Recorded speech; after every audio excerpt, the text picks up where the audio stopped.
Hey everybody, welcome to Obscurities and Miniatures. Today we're going to take a break from the usual sci-fi, fantasy, nonsense, 3D printed stuff and do some good old plastic reviews. And today we're going to take a look at Fireforge's Spanish Almughavars, I guess. That GH doesn't really seem Spanish, but I'll take your word on it. I'm not up on my Spanish history, at least in terms of exotic units, but these guys do look pretty wild here. So we don't have a whole lot in terms of information about them, but they do look to be something of a skirmishing force, because you can see here we've got like the javelins on his back, he's got the blade in his hand. Actually, they all have a bunch of javelins. Kind of interesting. Let's take a look. Alright, so in case you don't know, you do usually get a set of the square bases included for everybody. I don't even know how many we get in the box. I didn't even check. And it looks like we've got 2 main sprues, which is kind of cool. Alright, so each sprue is going to have 6 bodies on it, and so you can see here, yeah, they are definitely going to be a light skirmishing force, and in fact, very reminiscent of some of the late Roman kits from other companies. Also interesting to note is there is no puddle bases. That's something I'm used to seeing usually with the Fireforge stuff, especially with the historicals. You can see we have quite a few poses with the blades out and about. I do like that we've got the arm ready for the shields. Pike, I'm assuming, to mount the flag on. Extra javelins. How many guys are wearing mail? We have at least 3. Got some like studded leather stuff and his machetes. I don't know, I'm sure there's a specific word in Spain for that type of blade.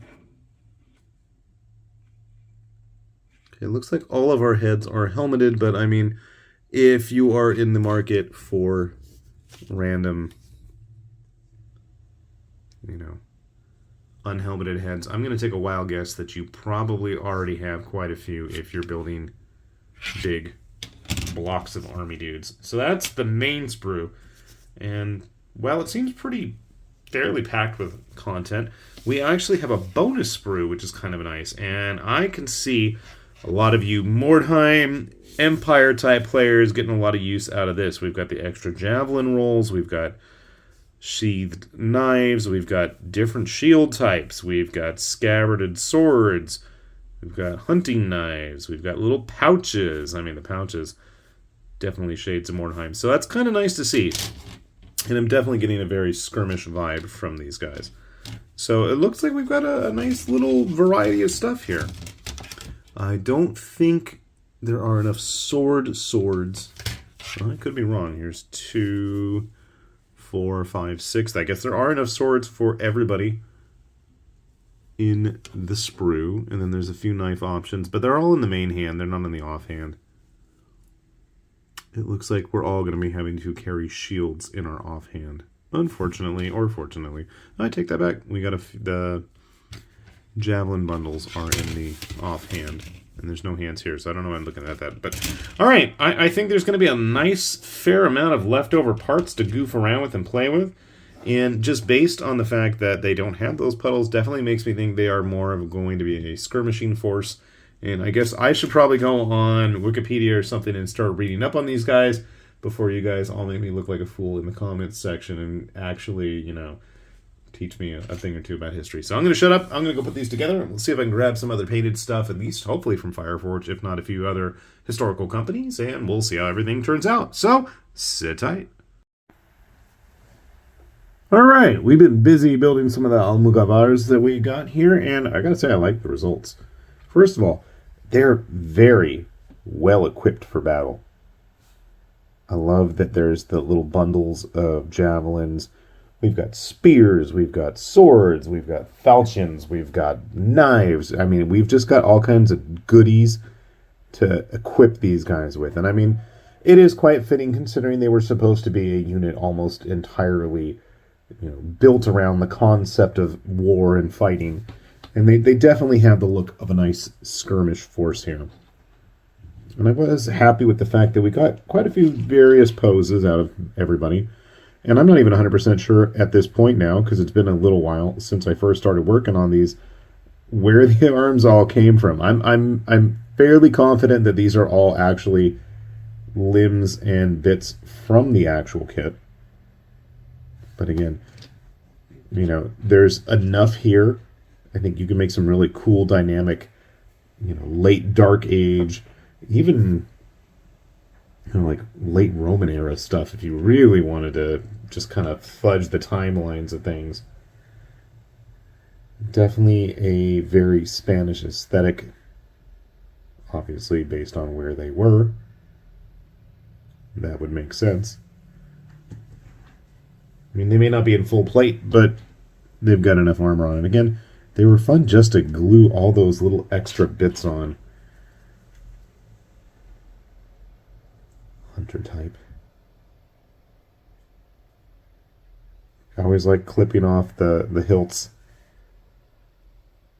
as he's pulled his blade, ready to come in and make the kill. Now, I did want to point out that these guys, their footprint is small enough that they will fit quite nicely on a 20mm square if you wanted to rank them up. And I mean, their armor is distinct enough that I think, you know, dependent upon how they're painted, they'd make a nice looking skirmish force of very eclectic sources. But, I mean, also on the other hand, if you wanted to paint them quite uniform, I think they would work really well. If you wanted to use them, say, something like Oathmark, Kings of War, you know, Hobgoblin was the new one I saw coming out. I think they would definitely work for a lot of traditional human-style forces. And the nice thing about this scale is that, really, they're going to fit in with a lot of already existing kits, both from Fireforge and from other publishers. And I think if you've got those kinds of options, and especially if you're like me and you like smaller skirmish forces, I mean, I feel like there's a lot of character just with the junk out of one sprue here. I feel quite happy with how things have turned out. They're all in different poses. They look quite different from one another. So I'm really happy about that.